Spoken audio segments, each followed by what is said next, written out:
Dengan semangat Pancasila, kita bangun bangsa ini bersama. Pelajar Indonesia penuh harapan menjadi Assalamualaikum warahmatullahi wabarakatuh.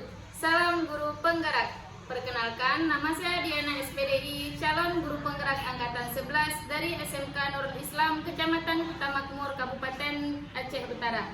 Di video kali ini, saya akan menunjukkan video aksi nyata saya dalam memberikan diseminasi budaya positif di sekolah dan di lingkungan saya, yaitu di SMK Nurul Islam, Kecamatan Kuta Makmur, Kabupaten Aceh Utara. Selamat menyaksikan. Assalamualaikum warahmatullahi wabarakatuh. Waalaikumsalam warahmatullahi wabarakatuh. Hamdan syukurillah, salatu wassalaman ala rasulillah wa ala alihi wa sahbihi wa mawalah, amma ba'du. Penghormatan saya yang pertama kepada Kepala Sekolah SMK Swasta Nurul Islam, kemudian kepada seluruh Dewan Guru, dan yang teristimewa kepada CGP kita yaitu Bu Diana SPDI, dan yang saya hormati kepada seluruh audiens ataupun seluruh kawan-kawan yang sudah berhadir di acara kita hari ini, yaitu dalam rangka seminar ataupun sosialisasi dari kawan kita Bu Diana SPDI dalam rangka CGP beliau dengan judul diseminasi budaya positif ataupun bahasa lainnya penerapan budaya positif di sekolah. Jadi untuk selanjutnya kita serahkan kepada beliau. Akhir kata, Assalamualaikum warahmatullahi wabarakatuh.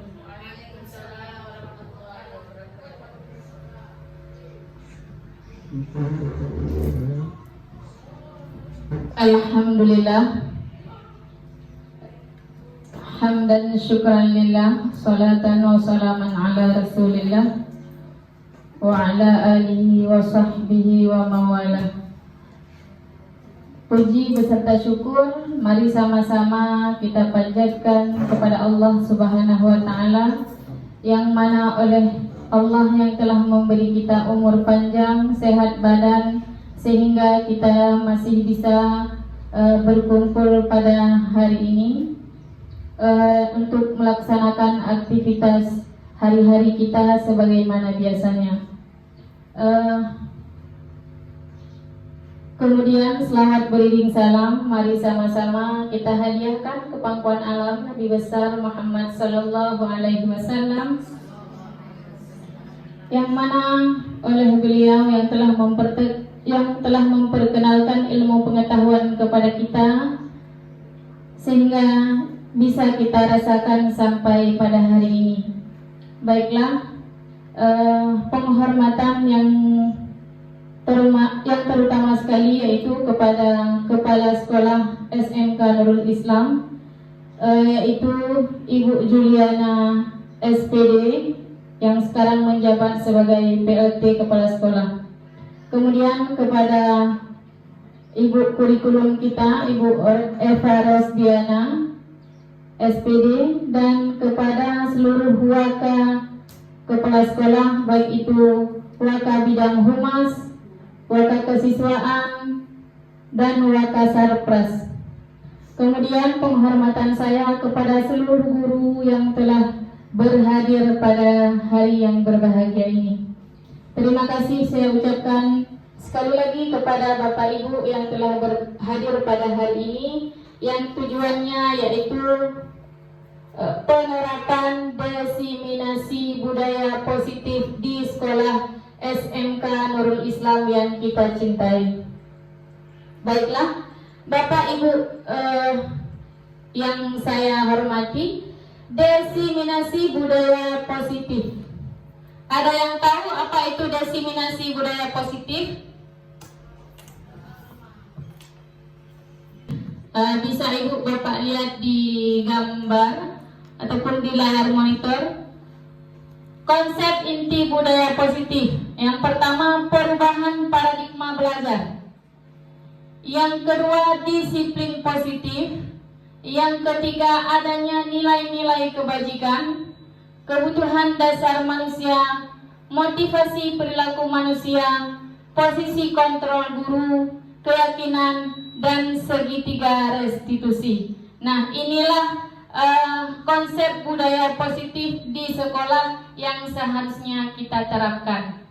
Ya, tanpa adanya budaya positif di sekolah, maka anak-anak belajar akan tidak aman. Tetapi dengan adanya budaya positif, anak-anak akan merasa aman. Ya, selanjutnya, tujuan daripada diseminasi budaya positif. Tujuan daripada diseminasi budaya positif adalah tujuan utamanya menciptakan lingkungan di mana setiap individu merasa diterima, didukung, dan dihargai di tempat di mana mereka berada. Nah, inilah tujuan daripada menciptakan budaya positif di sekolah, agar anak-anak kita merasa diterima dan didukung di tempat di mana dia berada, dihargai, terutama di sekolah yang kita cintai.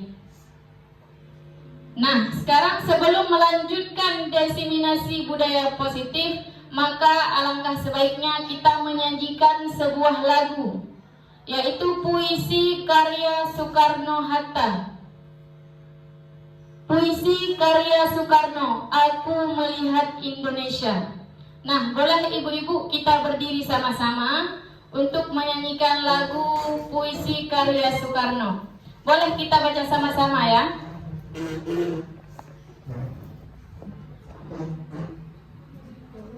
Dah, puisi karya Soekarno, Aku Melihat Indonesia. Boleh sama-sama? Dah. Jikalau aku berdiri di pantai Ngalieur, aku mendengar lautan Hindia bergelora. Membanting di pantai Ngalieur itu, aku mendengar lagu Sajak Indonesia. Jikalau aku melihat sawah-sawah yang menguning menghijau, aku tidak melihat lagi batang-batang pagi yang menguning menghijau. Aku melihat Indonesia. Jikalau aku melihat gunung-gunung, Gunung Merapi, Gunung Semeru, Gunung Merbabu, Gunung Tangkuban Perahu, Gunung Kelebet, dan gunung-gunung yang lain, aku melihat Indonesia. Jikalau aku mendengar lagu-lagu yang merdu dari Batak, bukan lagi lagu Batak yang kudengarkan, aku mendengarkan Indonesia. Jikalau aku mendengarkan Pangkur Palaran, bukan lagi Pangkur Palaran yang aku dengarkan, aku mendengar Indonesia. Jikalau aku mendengarkan lagu Olisio dari Maluku, bukan lagi aku mendengarkan lagu Olisio, aku mendengar Indonesia.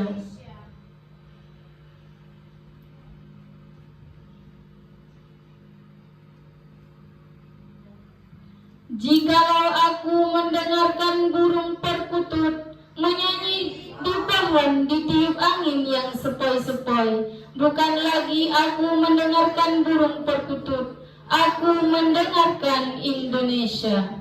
Jikalau aku menghirup udara ini, aku tidak lagi menghirup udara, aku menghirup Indonesia. Jikalau aku melihat wajah anak-anak di desa-desa dengan mata yang bersinar-sinar, Pak Merdeka, Pak Merdeka, Pak Merdeka, aku bukan lagi melihat manusia, aku melihat Indonesia. Dari buku Bung Karno dan Pemuda, halaman 67 sampai 107. Sekian dan terima kasih.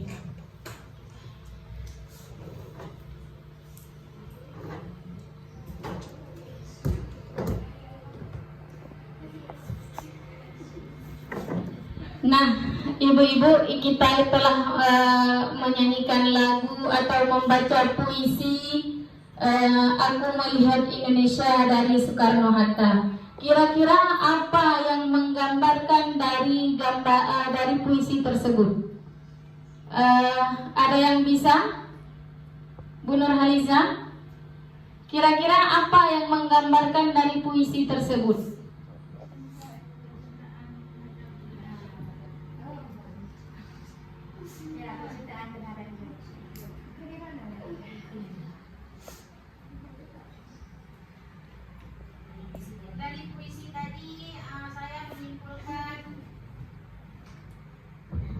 Dari puisi tadi saya menyimpulkan bagi kita guru ataupun semuanya kecintaan kita terhadap Indonesia Raya. Terima kasih. Dari puisi tersebut dapat kita simpulkan bagaimana bentuk kecintaan Soekarno-Hatta kepada Indonesia dan semangat kemerdekaan yang mereka tunjukkan. Semoga kita juga seperti itu.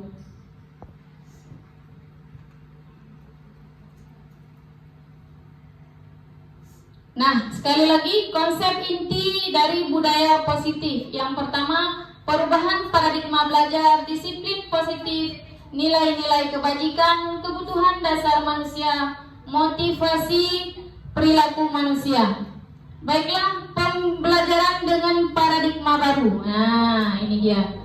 Pembelajaran dengan paradigma baru merupakan pembelajaran yang dirancang berdasarkan prinsip pembelajaran berdiferensiasi, sehingga para peserta didik belajar sesuai kebutuhannya berdasarkan tahap perkembangan sesuai teori psikologis modern dengan mewujudkan profil pelajar Pancasila. Ada yang tahu apa yang dimaksud dengan pembelajaran berdiferensiasi? Pembelajaran yang berpusat pada peserta didik. Miskonsepsi tentang teori kontrol. Nah, ini coba bisa Bapak Ibu lihat, Ibu-ibu lihat, ilusi guru mengontrol murid. Nah, bagaimana kita mengontrol murid? Kemudian ilusi bahwa semua penguatan positif efektif dan bermanfaat. Yang ketiga, ilusi bahwa kritik dan membuat rasa bersalah mampu menguatkan karakter. Ilusi bahwa orang dewasa berhak memaksa. Nah, ini adalah yang kita pikirkan, kan? Yang kita pikirkan bahwa semua penguatan positif, efektif dan bermanfaat. Nah, apakah ini yang kita pikirkan selama ini? Bahwasanya membuat kritik dan membuat rasa bersalah mampu menguatkan karakter siswa. Apa benar seperti ini yang kita pikirkan? Menekan mereka, membuat mereka bersalah. Apakah akan menjadi sosok yang akan sukses? Nah, next. Nah, mengubah paradigma stimulus respon ke pendekatan teori kontrol. Nah, stimulus respon yang pertama, realitas kebutuhan kita sama. Kalau di teori kontrol, realitas atau kebutuhan kita berbeda. Kita berbeda-beda kebutuhan, sehingga ketika murid berbuat salah, kita tidak boleh langsung menghukum mereka. Karena kita berbeda. Yang kedua, semua orang melihat hal yang sama. Sedangkan di teori kontrol, setiap orang memiliki gambaran berbeda. Yang ketiga, kita mencoba mengubah orang agar berpandangan sama dengan kita. Ini stimulus respon. Sedangkan teori kontrolnya, kita berusaha memahami pandangan orang lain tentang dunia. Karena pada dasarnya pemikiran kita tidak sama, sehingga kita tidak bisa menekan seseorang agar berpikiran sama dengan kita. Baiklah, yang kedua, perilaku buruk dilihat dari suatu kesalahan. Nah, ini yang biasanya kita pikirkan. Sedangkan di teori kontrol, semua perilaku memiliki tujuan. Setiap apapun yang dilakukan oleh seseorang, baik kita maupun peserta didik kita, setiap apa yang mereka lakukan ini memiliki tujuan kalau di teori kontrol. Yang selanjutnya, orang lain bisa mengontrol saya. Orang lain bisa mengontrol saya. Ini stimulus respon. Sedangkan di teori kontrol, Anda tidak bisa mengontrol orang lain. Iya kan? Kita tidak pernah bisa mengontrol orang lain. Kita hanya bisa mengontrol kita sendiri. Pemaksaan ada pada saat bujukan gagal.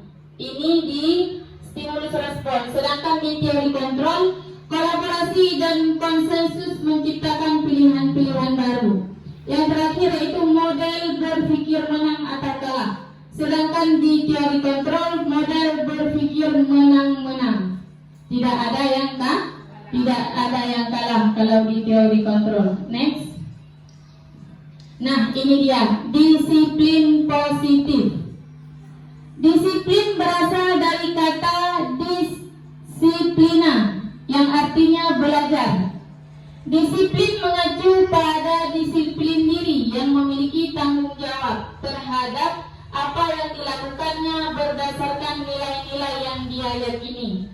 Ini disebut dengan disiplin. Disiplin positif. Apakah ibu-ibu pernah dengar apa itu disiplin positif? Alhamdulillah kalau pernah dengar. Kira-kira di sekolah kita disiplin positif atau budaya positif yang sudah kita lakukan di sekolah apa saja? Ada? Hari Senin melakukan upacara bersama. Iya, hari Senin kita melakukan upacara bersama. Ada yang lain? Iya, benar sekali, datang tepat waktu. Kemudian ada yang lagi? Iya, membaca Yasin setiap hari Jumat. Ada lagi? Iya Ibu. Gotong royong.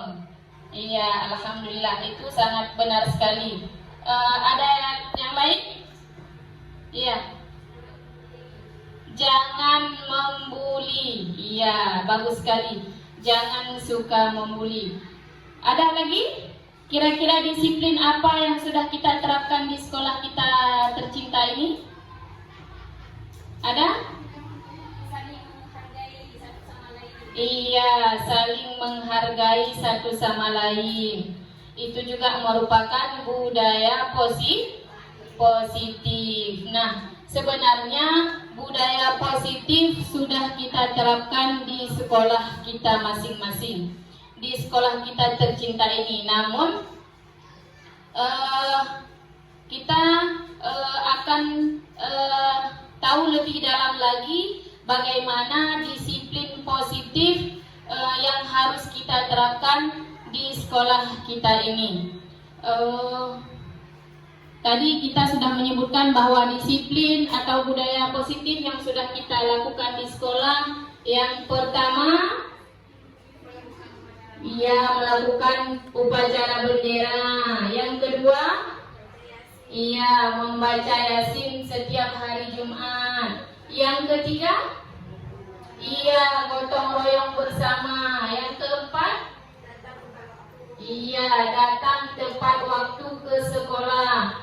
Ada lagi? Iya, alhamdulillah. Berarti itu semua adalah hal-hal positif yang telah kita terapkan di sekolah kita bersama. Nah, disiplin positif berasal dari kata disiplina.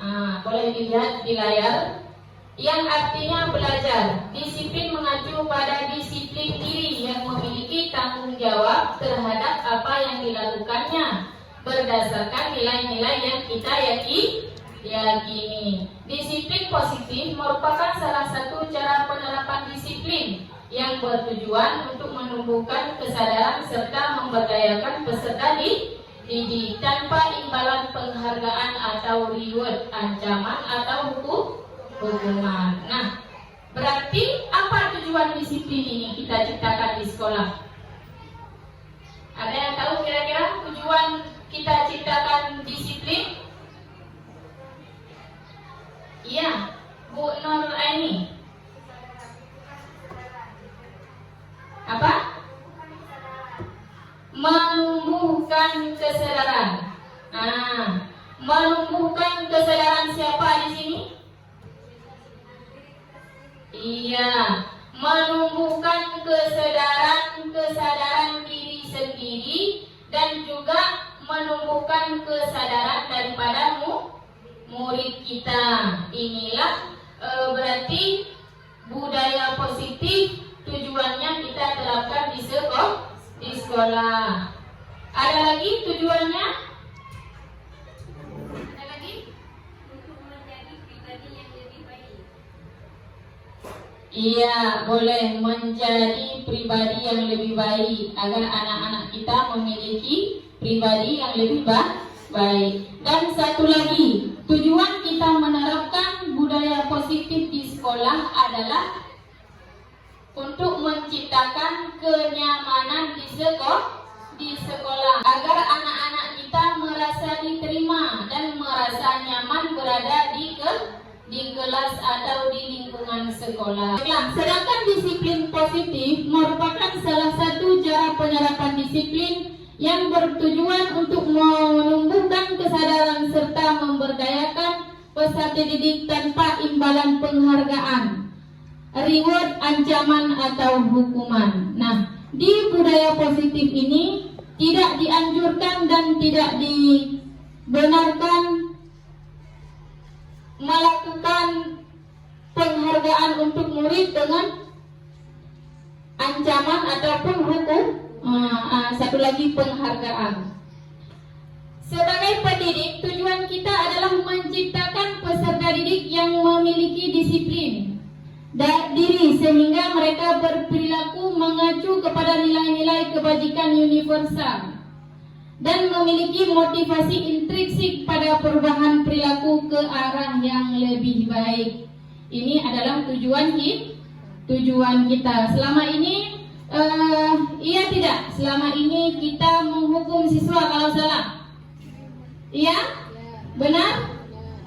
Selama ini kadang-kadang kalau siswanya berprestasi kita puji dia dengan memberi hadiah. Ada? Nah, sekarang kita lihat nanti bagaimana seharusnya seorang guru kita melakukannya. Baiklah, next. Nilai-nilai kebajikan. Nilai-nilai yang disepakati bersama. Lepas dari suku, bangsa, agama, bahasa maupun latar belakangnya, memiliki nilai-nilai kebajikan. Contoh nilai-nilai kebajikan institusi atau organisasi. Yang pertama, profil pelajar Pancasila. Nilai kebajikannya beriman dan bertakwa pada Tuhan Yang Maha Esa, berakhlak mulia, berkebinekaan global, gotong royong mandiri, kreatif dan bernalar kritis. Yang kedua, Ibu Primarius atau program PYP. Toleransi, rasa hormat, integritas, mandiri, menghargai, antusias, empati, keingintahuan, kreativitas, kerjasama, percaya diri dan komitmen. Sedangkan keterampilan hidup atau life skill, nilai-nilai kebajikannya dapat dipercaya, lurus hati, pendengar yang aktif, tidak merendahkan orang lain dan memberi yang terbaik dari diri. Coba lihat kebutuhan dasar manusia. Kebutuhan dasar manusia adalah segala sesuatu yang kita lakukan untuk mendapatkan apa yang kita inginkan.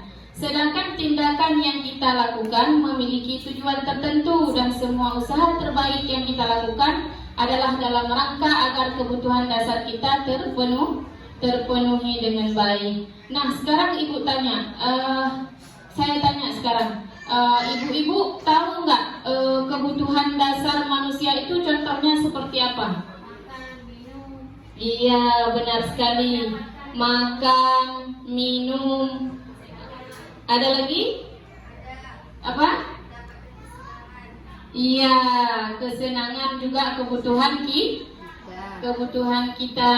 Ada lagi Kira-kira apa kebutuhan dasar manusia yang harus dipenuhi? Iya, benar sekali. Kebebasan. Kebebasan itu sangat penting karena juga manusia tidak boleh dikekang ya, oleh seseorang. Jadi kita mempunyai kehidupan yang bebas juga merupakan kebutuhan dasar daripada diri kita sendiri. Berarti kita juga tidak boleh mengekang orang lain karena juga orang lain butuh yang namanya kebebasan. Ada lagi Kira-kira apa kebutuhan dasar manusia yang ibu-ibu tahu? mendapatkan kasih sayang. Iya, benar sekali, mendapatkan kasih sayang. Kita di dalam hidup ini kalau tidak ada kasih sayang, tidak akan bisa hidup dengan baik. Nah, sekarang kita lihat benar nggak kebutuhan dasar manusia sebagaimana yang telah kita sebutkan tadi. Nah, berarti yang telah ibu-ibu sebutkan tadi benar semua. Ada 5 kebutuhan dasar manusia. Iya, alhamdulillah. Sebelum kita menyebutkan 5 kebutuhan dasar manusia, berarti kebutuhan dasar manusia kita harus memperhatikannya terhadap peserta didik kita. Semua orang memiliki yang namanya kebutuhan. Ketika kebutuhan seseorang tidak terpenuhi, maka efeknya pada perilaku atau tingkah laku. Ini sangat berefek terhadap tingkah laku atau perilaku seseorang jika kebutuhan dasar kita tidak terpenuhi. Misalkan kita tidak makan pagi ini, kira-kira apa yang akan terjadi? Iya, lemas, tidak sanggup belajar. Nah, di poin utama bertahan hidup, makan, pakaian, tempat. Kemudian kalau ke sekolah kita memakai pakaian yang jelek, bagaimana nantinya? Iya, merasa tidak semangat, tidak nyaman. Kenapa? Karena itu merupakan kebutuhan kita yang sangat penting. Nah, itu dinamakan dengan kebutuhan bertahan hidup. Nah, sangat penting kita laksanakan. Itu ada 3. Yang pertama, untuk menghindari ketidaknyamanan atau hukuman. Yang kedua, untuk mendapatkan imbalan atau penghargaan diri dari orang lain. Yang ketiga, untuk menjadi orang yang mereka inginkan dan menghargai diri sendiri dengan nilai-nilai yang mereka percaya. Nah, pada era pendidikan inilah yang akan kita, ini adalah motivasi perilaku ekstrinsik, sedangkan ini adalah motivasi intrinsik. Inilah yang akan kita pakai dalam budaya positif. Next. Nah, hukuman, konsekuensi dan restitusi. Nah, apa itu hukuman? Apa itu hukuman? Hukuman adalah yang kita lakukan yang pertama tidak terencana atau tiba-tiba. Kemudian murid tidak tahu apa-apa yang terjadi atau tidak dilibatkan. Bersifat satu arah, berupa hukuman fisik atau fisikis. Itu biasanya terjadi hukuman. Misalnya mereka anak-anak membuat kesalahan, langsung kita hukum dia. Misalnya tidak pakai sepatu, langsung kita jemur di depan semua orang. Nah, itu adalah sepihak dari kita. Sedangkan dari murid mereka tidak tahu apa. Mungkin saja mereka tidak pakai sepatu ada alasannya. Konsekuensi yang pertama terencana atau disepakati sesuai peraturan.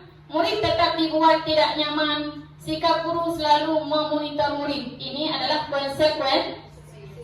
Konsekuensi itu menerima apa yang mereka lakukan. Misalnya lagi belajar, dia mematahkan pena kawannya.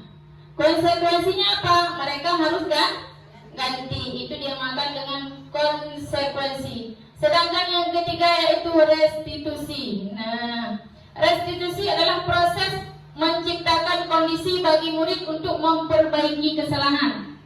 Proses kolaboratif yang mengajarkan murid untuk mencari solusi sendiri. Nah, di pendidikan saat ini yang dianjurkan adalah restitusi. Langkah-langkah restitusilah yang dianjurkan di dalam pendidikan. Karena kita tahu bahwasanya kita pernah mendengar ajarilah anakmu sesuai dengan zamannya.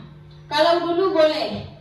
Kalau dulu mungkin ketika siswa atau murid kita pukul, maka mereka akan patuh. Tetapi tidak bisa lagi dengan masa sekarang. Kata Imam Syafi'i, kalau tidak salah, ajari murid sesuai dengan zamannya. Maka zaman sekarang ini kita harus mengajari murid. Jika murid melakukan kesalahan, maka kita harus melaksanakan langkah-langkah restitusi next. Nah, ini adalah 5 posisi kontrol guru. Kita sebagai guru harus mengontrol diri kita di saat murid melakukan kesalahan. Yang pertama, penghukum. Apakah kita jadi guru penghukum? Yang kedua, pemantau. Apakah kita guru menjadi pemantau bagi murid-murid kita? Dan yang ketiga yaitu pembuat merasa bersalah. Yang keempat adalah teman, menjadi teman bagi anak-anak kita. Sedangkan yang kelima yaitu manajer. Nah, di sini posisi manakah yang sudah kita terapkan? Kita posisikan diri sebagai guru untuk anak-anak kita. Apakah sebagai penghukum, pembuat merasa bersalah, teman, pemantau, ataupun manajer? Nah, biasanya posisi apa? Teman? Boleh kita sebagai teman atau penghukum? Oke, next. Ini adalah contoh penerapan 5 posisi kontrol guru.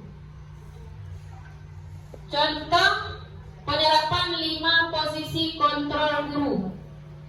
4 sebagai teman. Nah, bagaimana disebut posisi kontrol sebagai teman? Kita biasanya ketika anak melakukan kesalahan, kita mengatakan, ayo dong ikuti aturan sekolah. Tolong bantu ibu, ya, karena kali ini yang sudah tidak apa-apa. Lain kali jangan sampai berbuat seperti ini lagi ya. Itu yang kita katakan kepada anak-anak. Itu adalah posisi sebagai teman. Boleh nggak kita melakukannya seperti ini? Boleh. Efeknya bagi peserta didik kira-kira apa? Apakah mereka akan melakukan kesalahan lagi kalau seperti ini? Hah? Tidak. Ini adalah yang kita pikirkan ya. Sedangkan pemantau, kamu sudah melanggar peraturan sekolah. Kamu tahu konsekuensinya. Setelah upacara kamu beli atributnya ke korporasi dan jangan diulangi lagi. Nah, ini adalah posisi kita sebagai pemantau. Kalau misalnya kita di lapangan upacara bendera, kita pantau anak-anak mana yang belum memakai seragam dengan atribut pakaian lengkap. Sudah kita pantau, kita lihat oh dia tidak memakainya. Lalu kita katakan apa kepada anak-anak? Kenapa kamu tidak memakai atribut dengan lengkap? Kalau kamu seperti ini terus, ini tidak boleh dilakukan. Kamu harus beli pakaian kamu di kantin. Besok kamu harus pakai. Itu adalah pemantau. Boleh nggak kita seperti ini? Kalau menurut kepercayaan kita, boleh. Oke, selanjutnya. Ini adalah posisi kontrol yang pembuat merasa bersalah. Kamu tidak pernah benar melakukannya. Misalnya seperti ini. Ketika anak-anak terlambat ke sekolah, kita katakan kepada dia, "Nak, kenapa kamu telat sekali ke sekolah? Kamu nggak tahu nak, gara-gara kamu saya ditegur oleh kepala sekolah. Saya hari ini piket, tetapi kenapa kamu telat ke sekolah? Bagaimana tindakan kamu sehingga gara-gara kamu nanti ibu akan ditegur oleh kepala sekolah, sehingga anak-anak merasa bersalah. Bolehkah seperti ini? Tidak. Oke, selanjutnya. Ya, tapi sering kita lakukan kan? Iya, kadang-kadang kita lakukan. Nak, ayo, harus tertib, harus baju dimasukkan ke dalam. Nah, walik, ada walik. Nah, sering kita lakukan. Kemudian yang posisi kontrol selanjutnya, apa rencanamu untuk menyelesaikan masalah ini? Nah, coba selanjutnya next. Ayolah lakukan demi Bapak Ibu. Ini ya, tadi pembuat merasa bersalah. Next. Nah, keyakinan kelas. Nah, yang seharusnya kita lakukan adalah sebagai manajer. Yang dianjurkan adalah sebagai manajer menjadi pemimpin bagi murid-murid kita secara benar. Kalau pembuat rasa bersalah, maka ide-ide si anak ini akan mati sehingga proses otaknya tidak bisa terproses dengan baik. Tetapi apabila kita melakukannya dengan langkah-langkah restitusi, maka yang harus kita lakukan yaitu keyakinan kelas. Kita sering mendengar peraturan kelas, tetapi kita tidak pernah mengenal yang namanya keyakinan kelas. Kalau peraturan kelas itu siapa yang bentuk? Wali kelas atau guru. Maka itu jatuhnya sepihak. Nah, ini tidak boleh lagi dilakukan dan tidak dibenarkan lagi dalam pendidikan. Maka kita harus menerapkan yang namanya keyakinan kelas. Nah, paham tidak apa itu keyakinan kelas? Mengapa keyakinan kelas? Mengapa bukan peraturan kelas? Karena keyakinan kelas adalah sesuatu yang kita lakukan bersama. Misalkan kita di dalam kelas, pertama kali masuk kelas, apa yang kita lakukan sama anak-anak didik kita? Membuat keyakinan kelas. Sebelum belajar kita berarti harus buat dulu kesepakatan atau keyakinan kelas. Nah, next. Nah, pembentukan keyakinan kelas yang pertama bersifat abstrak. Yang kedua berupa pernyataan universal. Yang ketiga dibuat dalam pernyataan positif sedikit saja agar mudah diingat, sesuai dengan kondisi kelas dan sekolah sehingga mudah diterapkan. Yang kelima yaitu semua warga sekolah atau warga kelas dilibatkan saat membuat keyakinan kelas. Nah, misalnya seperti ini. Contoh peraturan kelas. Jangan buang sampah sembarangan. Itu bagus nggak kalau kita dengar? Bagus. Tidak, karena itu kalimat perintah. Tetapi ketika kata-katanya buanglah sampah pada tempatnya, itu sedikit bagus daripada tadi jangan membuang sampah pada tempatnya. Nanti kita pilih lagi mana nilai-nilai kebajikannya, berarti bertanggung jawab ataupun tertib. Tertib. Ya, next. Nah, ini dia segitiga restitusi. Maka sebelum membuat segitiga restitusi untuk anak-anak kita harus buat dulu keyakinan misalnya keyakinan kelas, misalnya bertanggung jawab. Kemudian apa lagi? Disiplin. Apa lagi? Kerjasama. Apa lagi? Menghargai orang lain. Itu termasuk daripada keyakinan kelas. Nah, ketika anak-anak membuat kesalahan, apa yang harus kita lakukan? Nah, ini dia segitiga restitusi, menggunakan menyelesaikan masalah dengan menggunakan segitiga restitusi. Yang pertama, menstabilkan identitas dulu. Yang kedua, validasi tindakan yang salah. Dan yang ketiga, menanyakan keyakinan sesuai dengan apa yang telah mereka yakini. Segitiga restitusi suatu proses dialog yang dijalankan oleh guru agar dapat menghasilkan murid yang mandiri dan bertanggung jawab dengan menggunakan segitiga restitusi. Oke, next. Nah, yang pertama, apa itu yang dimaksud dengan menstabilkan identitas? Nah, ini dia. Berdasarkan prinsip membuat kesalahan adalah bagian dari proses pembelajaran. Berarti kesalahan yang mereka buat tidak boleh kita hukum. Tidak boleh kita hukum dan langsung menjudge dia orang yang tidak baik. Kenapa? Karena dalam langkah menstabilkan identitas, bahwa kita yakini kesalahan itu sebagai proses pembelajaran. Kesalahan adalah pengalaman, dan pernah kita dengar bahwa kesalahan itu adalah pengalaman. Di saat kita jatuh ke lubang, maka jangan sampai kita jatuh ke lubang yang makanya dikatakan kesalahan itu sebagai proses pembelajaran. Berbuat itu wajar. Nah, kita katakan kepada anak-anak kita, tidak ada manusia yang sempurna. Atau ibu atau bapak juga pernah melakukan itu. Ibu atau bapak tidak mencari kesalahan siapa yang salah. Ini adalah kata-kata daripada yang kita gunakan dalam menstabilkan identitas anak-anak. Misalnya anak-anak kita panggil.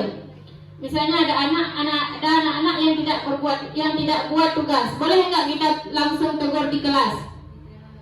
Tidak boleh. Maka nanti di jam istirahat kita panggil dia ke kantor. Apa yang harus pertama sekali kita lakukan yaitu menstabilkan identitas.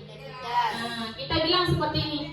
Nah, kira-kira kamu tahu nggak kenapa kamu ibu panggil ke sini?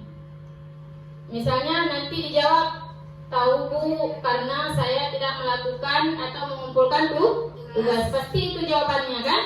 Nah, untuk menstabilkan identitas apa yang kita lakukan? Ini dia. Nah, semua orang melakukan kesalahan. Kan itu yang kita lakukan. Nah, semua orang melakukan kesalahan, termasuk ibu. Ibu juga kadang-kadang sering melakukan kesalahan. Tetapi nah, ini adalah kata-kata untuk menstabilkan identitas. Yang kedua, kita lanjut atau kita buat ice breaking dulu? Oke, kita buat ice breaking kayak kemarin ya? Boleh. Oke, sekarang sebelum kita melanjutkan, kita buat ice breaking dulu. Satu orang boleh praktek ke depan. Mulia ini aja ke depan ya. Saya praktekkan. Masih semangat semuanya? Oke ya. Baiklah, semuanya hadap ke ini kanan atau kiri? Nah, hadap ke kiri. Kalau ibu-ibu hadap ke kiri. Semuanya hadap ke kiri.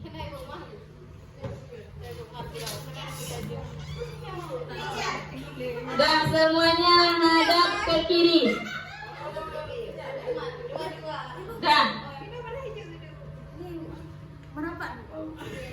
Dan sekarang udah siap semuanya? Ya. Kita menyanyi sama-sama ya. 1, 2, 3. Hujan rintik-rintik, hujan rintik-rintik, hujan rintik-rintik, hujan rintik-rintik, hujan rintik-rintik, hujan rintik-rintik, hujan rintik-rintik, hujan rintik-rintik, hujan batu, hujan batu, hujan batu, hujan batu.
Alhamdulillah ya. Masih semangat? Nah, kalau masih semangat kita lanjutkan di langkah yang kedua. Validasi tindakan yang salah. Ini dia. Berdasarkan prinsip setiap perilaku berupaya memenuhi kebutuhan suatu kebutuhan tertentu. Nah, kata-kata yang kita pakai adalah yang pertama, kamu pasti punya alasan mengapa melakukan hal itu. Atau padahal kamu bisa melakukan yang lebih buruk dari ini ya. Atau seperti ini, kamu patut bangga karena telah melindungi sesuatu yang penting buatmu. Yang ketiga, kamu melakukannya karena mempertahankan sesuatu yang penting bagimu. Ini adalah langkah yang kita lakukan di validasi tindakan yang salah. Jadi misalnya di menstabilkan identitas, kita bertanya seperti ini. Kamu tahu nggak kenapa kamu ibu panggil ke kantor? Jawabannya karena saya mencoret buku kawan. Nah misalnya kan. Nah kemudian di validasi tindakan yang salah, apa yang kita bilang? Kamu pasti ibu tahu semua orang melakukan kesalahan tadi di menstabilkan identitas. Kemudian kita tanyakan lagi, kamu pasti punya alasan mengapa kamu melakukan hal tersebut. Kita langsung tidak menjudge, karena dulu kita langsung menghakimi dia. Kenapa kamu nggak berbuat PR? Padahal kamu udah ibu suruh buat PR. Kenapa kamu nggak buat PR? Kamu ini selalu nggak buat PR tahun ini kan seperti itu kan? Nah, yang seharusnya kita lakukan adalah di langkah validasi tindakan yang salah. Pasti kamu punya alasan mengapa kamu melakukannya. Kenapa nak sampai kamu bisa mencoret buku kawanmu? Udah dijawab nanti oleh anak-anak kan alasannya. Enggak bu, dia waktu saya menulis dia asik mengganggu saya bu. Sehingga saya marah bu. Sehingga saya marah lalu saya membalas dia dengan mencoret buku dia. Oh begitu nak ya. Kira-kira boleh nggak kita berbuat seperti itu? Itu yang harus kita lakukan. Kira-kira boleh nggak kita melakukannya seperti itu? Kan pasti dijawab nggak boleh bu. Kan pasti kita jawab nggak boleh. Anak-anak menjawab nggak boleh bu. Iya, alhamdulillah kamu hanya segitu mencoret buku kawanmu, tidak sampai memukul kawanmu ya. Iya bu, pasti jawab seperti itu. Nah kira-kira anak kita boleh nggak melakukannya seperti itu? Next. Ini dia langkah terakhir, menanyakan keyakinan. Di menanyakan keyakinan berdasarkan prinsip teori kontrol bahwa pada dasarnya kita termotivasi secara intrinsik. Apa keyakinan kelas kita atau nilai-nilai apa yang telah kita sepakati bersama? Seperti apa gambaran sebuah kelas yang ideal menurut kamu? Nah, ketika si anak tadi udah mencoret buku kawan, kita sudah tanyakan alasannya, dia sudah jawab alasan kenapa dia melakukannya. Kemudian kita tanyakan kepada dia, nah boleh nggak kira-kira kita berbuat demikian? Tidak boleh bu. Berarti kita tidak boleh melakukannya. Tapi bu saya sebel bu karena dia tadi mengganggu saya sehingga saya tidak sempat mencatat. Iya ibu tahu. Tetapi menurut kamu tahu nggak boleh nggak melakukan hal tersebut? Tidak boleh bu. Nah kalau tidak boleh menurutmu sudah sesuai tidak dengan keyakinan kelas kita? Kan dari pertama masuk kita sudah buat keyakinan apa keyakinan kelasnya? Menghargai. Kita tanya sama anak-anak, apa kira-kira keyakinan kelas yang belum kamu penuhi? Kan udah dijawab, otomatis anak-anak udah tahu. Saya nggak menghargai bersabar ataupun menghargai orang lain. Menghargai orang lain bu, iya nih. Kita harus menghargai orang lain. Jika orang lain menghargai kita, maka jika kita menghargai orang lain juga akan menghargai kita. Jadi bagaimana untuk kedepannya? Kamu apa yang harus kamu lakukan? Ini di menanyakan Pasti anak-anak menjawab, maaf Bu, saya berjanji tidak akan mengulanginya lagi. Ketika nanti dia mengganggu saya akan bersabar dan kasih tahu baik-baik kepada teman dia. Dan saya tidak akan mencoret buku kawan saya lagi. Sehingga yang ketika ini kita tanyakan kepada anak-anak, anak-anak akan terproses untuk memikirkan apa solusi untuk dia sendiri. Untuk dia sendiri. Kalau sebagai pemantau tadi atau sebagai teman, kalau kita bertindak sebagai teman untuk anak-anak didik kita, otomatis solusi untuk dia tidak ada, sehingga mereka tidak tahu bagaimana cara menyelesaikan masalahnya, sehingga dia akan berpikir, oh enak ya, ibu itu sebagai teman kita, jadi kalau kita lakukan kesalahan tetap kita tidak akan dimarahi karena dia sama juga kayak kawan kita. Intinya tidak adanya solusi buat dia dalam menyelesaikan masalah. Tetapi kalau kita menempatkan diri kita sebagai manajer, kita bisa menerapkannya dan mereka punya solusi. Ini sekarang saya tanyakan kepada ibu-ibu semua, setuju nggak kalau kita harus bersikap sebagai manajer? Setuju. Berarti alhamdulillah, nanti ketika anak-anak kita bersalah atau lain sebagainya, kita harus menerapkan segitiga restitusi. Agar apa? Agar anak kita tahu mana yang benar yang harus mereka lakukan dan punya solusi atas yang mereka perbuat. Karena misalnya seperti ini, kalau tadi sebagai penghukum, hasilnya apa? Kalau kita dapatkan, kita misalnya menjadi guru sebagai penghukum, apa yang kita dapatkan? Apakah kita mendapatkan solusi? Tidak. Yang kita dapatkan adalah masalah baru. Benar sekali. Yang kita dapatkan adalah masalah masalah apa yang timbul kira-kira ketika kita bertindak sebagai penghukum?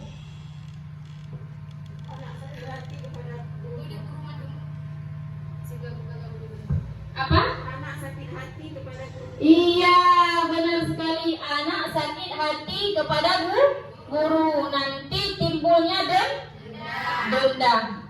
Ini yang terjadi kalau kita bertindak sebagai penghukum. Ini jelas-jelas tidak boleh. Dan sekarang kita tahu ibu-ibu, sedikit kita hukum mereka, orang tua akan menjumpai kita. Ujung-ujungnya adalah sel ibu-ibu.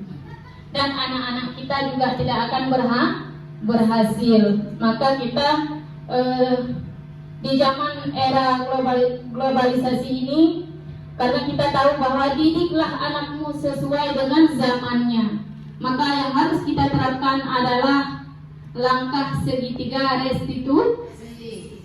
Yang pertama tadi menstabilkan identitas, yang kedua validasi tindakan yang sah, dan yang ketiga menanyakan keyakinan kepada mereka. Tapi kadang-kadang ada rasa greget di dalam diri kita untuk memarahi dia. Ketika dia buat salah, pasti ada rasa marah di dalam diri kita. Maka ketika itu terjadi, ingatlah Bapak Ibu bahwa rasa marah ataupun hukuman yang kita berikan kepada mereka tidak akan berhasil, malah menambah masalah baru. Jadi yang harus kita terapkan adalah segitiga restitusi. Karena pada dasarnya kita yang yakini adalah semua orang berbuat salah. Namun ketika dia berbuat salah, berarti kita harus menyelesaikannya dengan menanyakan keyakinan mereka, sehingga mereka punya solusi yang tepat untuk mereka sendiri. Oke, boleh next.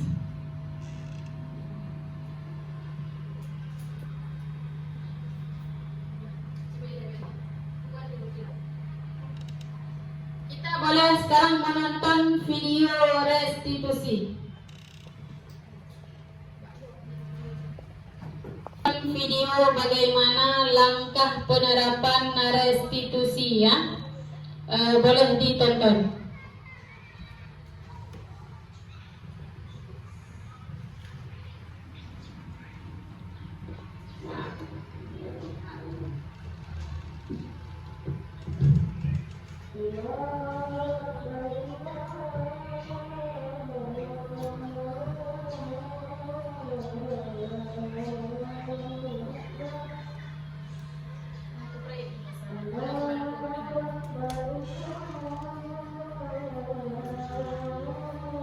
Nah, ini di menstabilkan identitas.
Nah, ini adalah video bagaimana menerapkan langkah-langkah segitiga restitusi ketika anak-anak melakukan kesalahan. Ini di tahap menstabilkan identitas.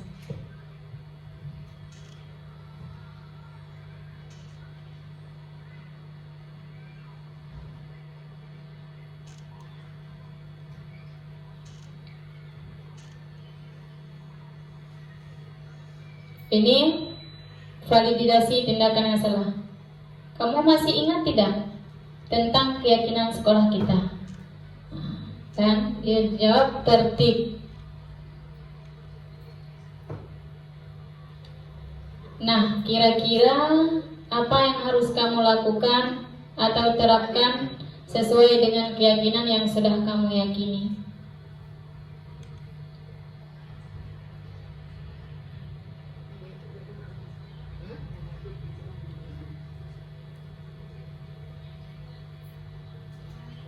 Nah, ini dia menemukan apa? Solusinya sendiri.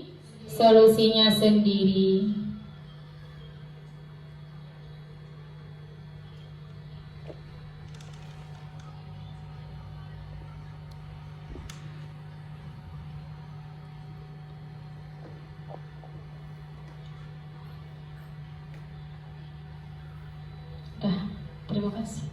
Dah, ini dia sekilas video tentang penerapan segitiga restitusi di sekolah. Maka ibu-ibu, sebelum saya tutup acara ini, Kira-kira ada pertanyaan tidak? Atau ibu-ibu kadang tidak puas, berarti harus dengan menghukum, pemantau, teman atau lain sebagainya. Setuju? Ketika anak-anak nanti bersalah kita menggunakan langkah restitusi? Setuju, alhamdulillah. Tujuannya agar tidak menimbulkan masalah yang baru atau tidak menimbulkan dendam sama peserta didik, dan anak-anaknya juga adanya solusi dari mereka untuk mereka perbaiki sesuai dengan keyakinan mereka. Berarti sebelum kita melanjutkan langkah-langkah ini, berarti harus ada keyakinan mereka dulu yang kita buat bersama di kelas, ya.